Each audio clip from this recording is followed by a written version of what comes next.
Now listen to part of a lecture on the topic you just read about. The international style dominated commercial architecture for most of the 20th century. The international style was the style of the modern city. We can see the results in New York City today. Most of New York's skyline is made up of tall, straight, severe, glass and steel towers. These towers so completely dominate the cityscape that they shade the city's streets. A person walking on the street is completely overpowered. Strict simplicity is the defining feature of the international style. But it takes the idea that form must follow function. It takes this idea to an extreme. In the hands of a true master, the style has creative potential. However, there aren't that many true masters, and starting almost immediately, what we saw was the uglification of the office building, to the point where the glass box became not only ugly, but also ridiculous.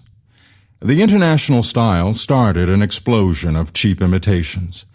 Take the UN Secretariat building. It's a beautiful building on its own. It has an elegance that commands respect. But this type of beauty was turned into something cheap and vulgar because we saw too much of it. It lost its elegance and became, well, a little boring. The philosophy of the international style is summed up in the familiar phrase, less is more. But is less really more?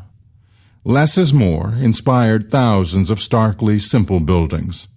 In large numbers, and especially when they dominate a city skyline, these buildings can be ugly and uninspiring, even cold and unfriendly, more machine than human.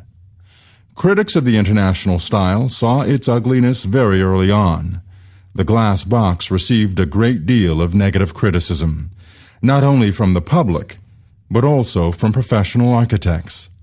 One of the greatest architects, Frank Lloyd Wright, said, "Less is more, where more is no good." Robert Venturi was even harsher when he said, "Less is a bore." Summarize the points made in the lecture, explaining how they agree or disagree with points made in the reading.